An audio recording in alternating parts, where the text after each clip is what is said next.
Hello प्यारे बच्चों, कैसे हो आप लोग। बच्चों आज हम लोग माइटोसिस पढ़ेंगे और माइटोसिस को पढ़ने के लिए कुछ बेसिक टर्म्स आपको याद होना बहुत ज़रूरी है। जैसे कि अगर किसी भी ऑर्गेनिज्म के अंदर अगर ग्रोथ होती है यानी उसकी वृद्धि होती है तो उसके अंदर डिवीजन होता है, क्योंकि बिना डिवीजन के ग्रोथ हो ही नहीं सकती, ग्रोथ पॉसिबल नहीं है। तो अगर किसी सेल के अंदर, क्योंकि ऑर्गेनिज्म सेल के बने होते हैं, तो किसी भी सेल के अंदर अगर डिवीजन नहीं होगा तो उस ऑर्गेनिज्म की ग्रोथ नहीं होगी। तो सिंपल सी बात बच्चों, आज हम जानने वाले हैं कि कैसे हमारी सेल्स के अंदर डिवीजन होता है और कौन कौन से डिवीजन होते हैं।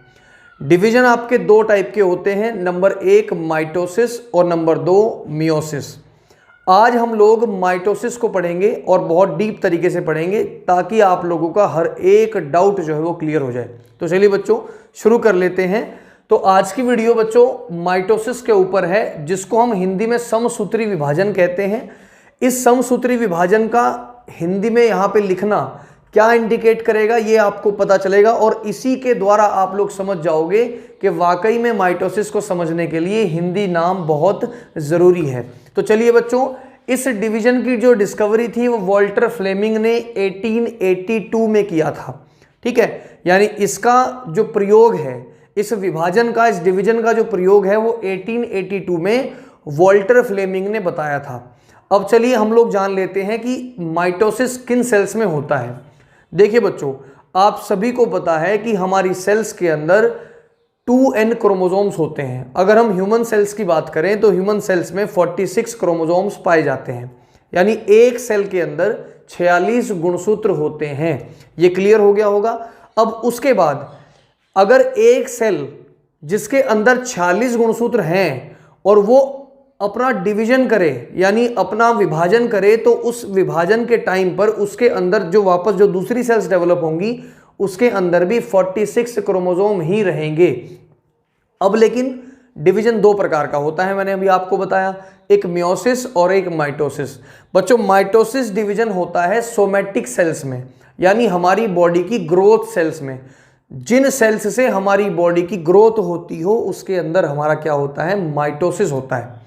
और हमारी जो जर्म सेल्स होती हैं, जर्म सेल मतलब जिनसे गैमीट बनते हैं, जैसे मेल के अंदर स्पर्म बनता है ना, जैसे मेल के अंदर स्पर्म बनता है, फीमेल के अंदर ओवा यानी अंडाणु बनते हैं, है ना, तो वो आपके होते हैं हैप्लॉइड यानी एन, तो वो बनते हैं मियोसिस के द्वारा। तो लेकिन आज हमें क्या पढ़ना है, आज हमें माइटोसिस पढ़ना है। तो माइटोसिस किस किस तरीके से हो रहा है इसको जरा जान लीजिए। देखो बच्चों, किसी भी सेल में जब ग्रोथ होती है, जब डिवीजन होता है, तो वो दो तरीके से हो सकता है, मतलब वो दो स्टेज में होता है। सबसे पहली चीज तो आपकी जो सेल हो गई, एक सेल है उसके अंदर डिवीजन होगा। जब डिवीजन होगा तो उसके अंदर जो न्यूक्लियस है उसका भी डिवीजन होगा। तो इसीलिए माइटोसिस दो भागों में बटा हुआ है, एक आपका कार्योकाइनेसिस, एक आपका साइटोकाइनेसिस। मैं आपको सिंपल तरीके से बता देता हूं। कार्यो को कहते हैं न्यूक्लियस, कार्यो को बोलते हैं न्यूक्लियस, और काइनेसिस होता है डिवीजन, यानी न्यूक्लियस डिवीजन। ठीक है। नंबर दो आपका आ जाता है साइटोकाइनेसिस। साइटो जो कि सेल का रूट वर्ड है, तो यहां पर हम लोग या तो समझ लीजिए साइटोफोर साइटोप्लाज्म यानी कि कोशिका द्रव्य का विभाजन, या फिर आप समझ लीजिए साइटो मतलब सेल डिवीजन यानी पूरी सेल का डिवीजन, सेल का अलग होना। ये किस तरीके से होगा मैं आपको स्टेप बाय स्टेप बताता चलूंगा। खैर हम लोग सबसे पहले जान लेते हैं कार्योकाइनेसिस के बारे में। देखो बच्चों, कार्योकाइनेसिस की दो फेज होती हैं, नंबर एक इंटरफेज और नंबर दो माइटोटिक फेज यानी कि एम फेज।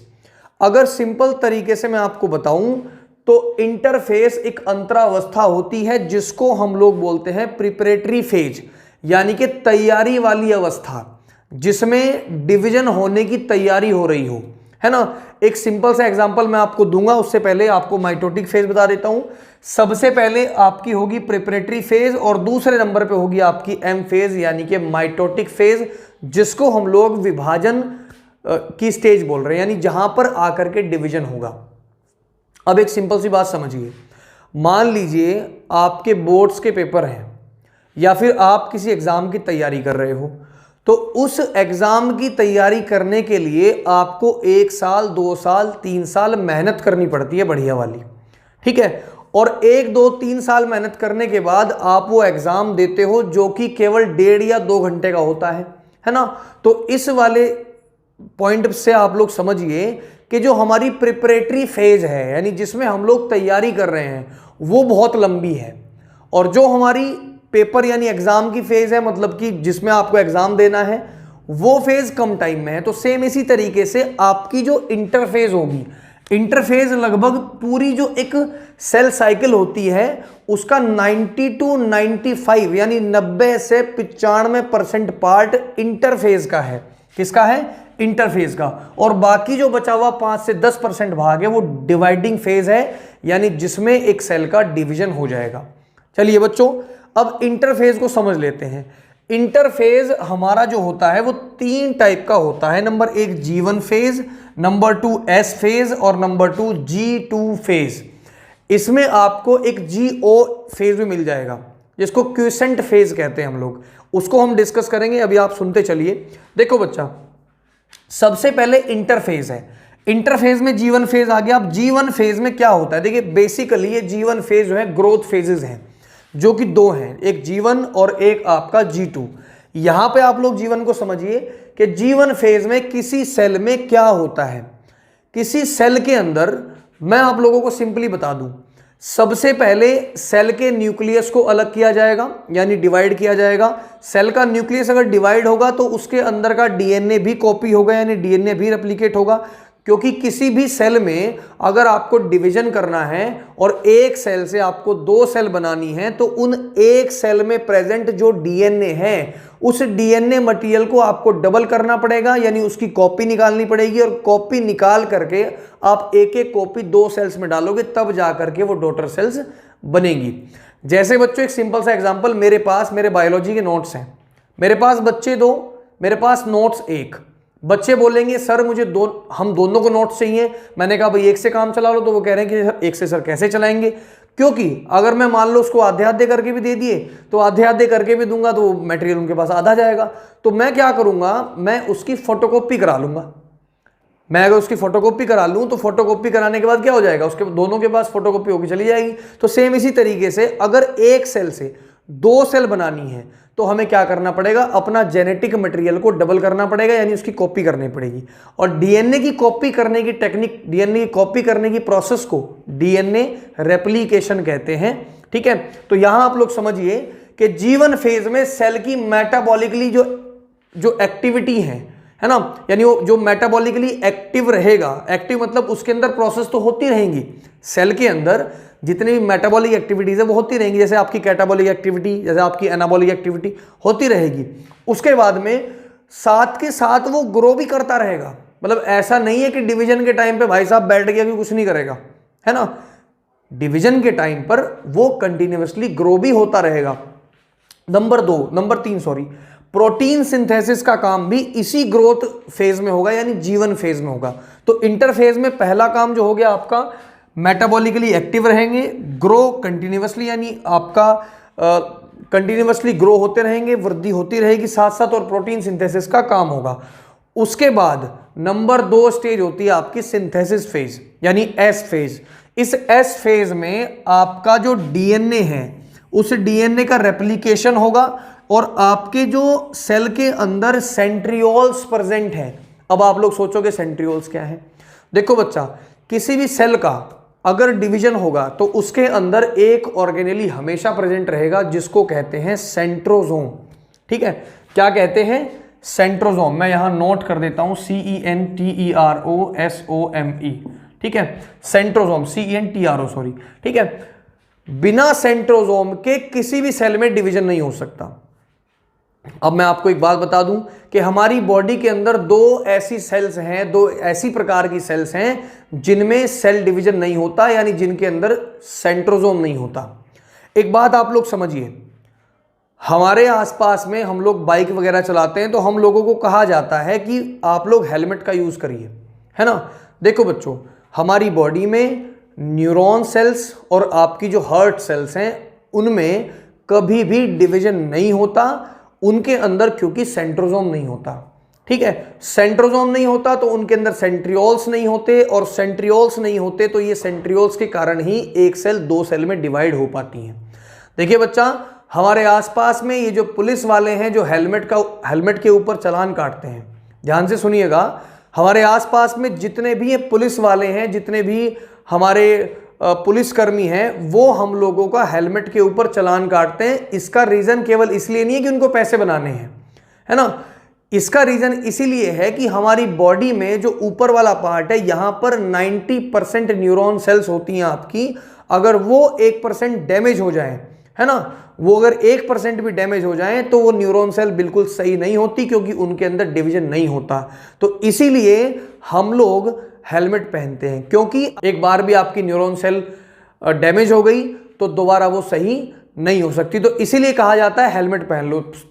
जो पुलिस वाले बेवकूफ़ नहीं है ना, वो आपके लिए ही कहते हैं, क्योंकि न्यूरॉन सेल बची रहेगी तो आप बचे रहोगे।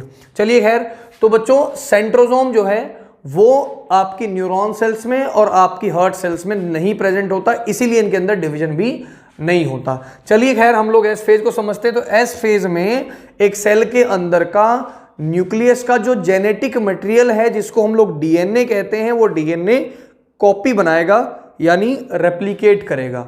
उस रेप्लिकेट करने की प्रोसेस को डीएनए रेप्लिकेशन कहते हैं। ठीक है, अब उसी सेल के अंदर सेंट्रोसोम भी प्रेजेंट होगा।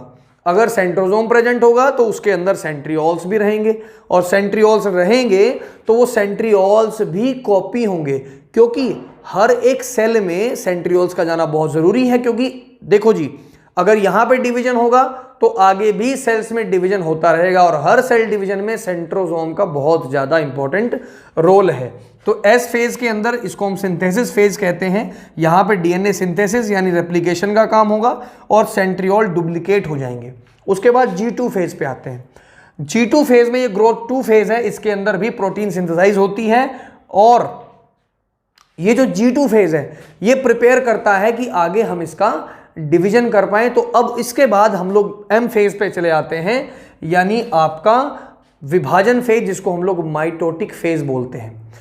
ये माइटोटिक फेज में क्या होता है, ये 4 प्रकार से हो सकता है। Number 1 prophase, number 2 metaphase, number 3 anaphase, और नंबर 4 टीलोफेज। इस केस को थोड़ा आप ध्यान से समझिएगा। देखो जी, सबसे पहले क्या होता है, जब ये मेटाफेज में आता है तो मेटाफेज में न्यूक्लियर मेम्ब्रेन, यानी आपकी जो न्यूक्लियस की बाहर की मेम्ब्रेन होती है वो लुप्त हो जाती है, यानी डिसअपीयर हो जाती है। ठीक है, उसके बाद में स्पिंडल फाइबर का निर्माण होता है। स्पिंडल फाइबर कैसे होते हैं, देखो जी, आपके सेंट्रियोल्स जो हैं वो डुप्लीकेट हुए थे, तो उन सेंट्रियोल्स ने कुछ इस करके आपके स्पिंडल फाइबर का निर्माण कर दिया।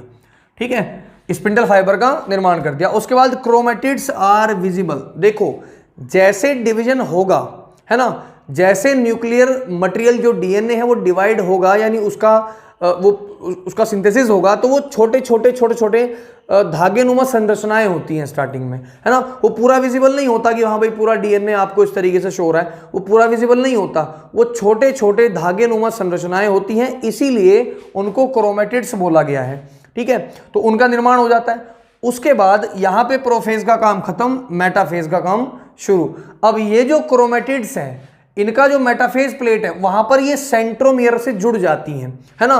क्योंकि आप लोग अगर डीएनए को देखते हैं तो ये आपका अगर डीएनए है, ये आपका क्रोमोसोम है, तो ये आपका जो है सेंट्रोमियर होता है, जो इनको जोड़े रखता है, अटैच करके रखता है। तो मेटाफेज में क्या होता है, आपके जो क्रोमेटिड्स हैं वो सेंट्रोमियर से अटैच हो जाते हैं, यानी मिल जाते हैं। उसके बाद में काम शुरू होता है एनाफेज का। एनाफेज में क्रोमेटिड्स का डिवीजन होता है ना। यानी मान लीजिए जब क्रोमेटिड्स को, जब आपका डीएनए जो जेनेटिक मटेरियल है उसको सिंथेसाइज किया जा रहा था, तो उस टाइम पे आपके डीएनए तैयार हो रहे थे। मतलब किस तरीके से, यहाँ पे अगर एक डीएनए हम ले लेते हैं, ये अगर डीएनए है आपका कुछ इस तरीके से, और डिवीजन हुआ था तो कुछ इस तरीके से था, तो यहाँ पर ये क्रोमेटिड्स जो हैं आपके वो अलग हो जाते हैं, यानी ये 2 से अलग अलग में कन्वर्ट हो जाते हैं। ठीक है, यानी 1 और 1, ताकि एक एक सेल में जा सके। उसके बाद में टीलोफेज का काम शुरू होता है। अब टीलोफेज में न्यूक्लियर मेम्ब्रेन और न्यूक्लियोलस दोनों दिखने शुरू हो जाते हैं, है ना। पहले डिसअपीयर हो गए थे, टीलोफेज में आते आते ये दिखने शुरू हो जाएंगे, लेकिन इनके साथ में 2 न्यूक्लियस रहेंगे। ठीक है, क्योंकि डिवीजन आपका हो चुका है। अब जब 2 न्यूक्लियस हो गए तो एक सेल में 2 न्यूक्लियस कैसे रह सकते हैं? तो जब एक सेल में 2 न्यूक्लियस नहीं रह सकते तो वहां पर क्या होता है, वहां पर एक कोशिका प्लेट यानी एक सेल प्लेट का निर्माण होता है, और उस सेल प्लेट के निर्माण से इस एक सेल में डिवीजन आता है, और एक न्यूक्लियस तो एक साइड चला जाता है और एक न्यूक्लियस एक साइड चला जाता है। तो इसीलिए सेल के अंदर 2 न्यूक्लियस आपके चले जाते हैं अलग अलग सेल में। तो एक सेल से 2 सेल का निर्माण हो जाता है। अब ध्यान से सुनिए मेरा एक कॉन्सेप्ट जो कि आपके लिए बहुत जरूरी है। देखिए बच्चा, मान लीजिए माइटोसिस आपका डिवीजन होना है। तो माइटोसिस डिवीजन में यहाँ पे अगर ह्यूमन सेल में एग्जांपल ले रहा हूं तो यहाँ पे 2n आपके क्रोमोसोम्स हैं यानी 46 है। जब भी माइटोसिस होगा तो माइटोसिस होने पर 1 से 2 सेल्स बनेंगी, कभी भी 4 नहीं बनती। ये आप लोग ध्यान से समझ लीजिएगा। ठीक है, तो 46 क्रोमोसोम्स थे तो यहां पर भी 46 ही बनेंगे। एक बात का हमेशा ध्यान रखना, हमेशा देखो डीएनए अगर 2C है तो वो 4C हो जाएगा, लेकिन आपके क्रोमोसोम्स का नंबर नहीं बढ़ेगा।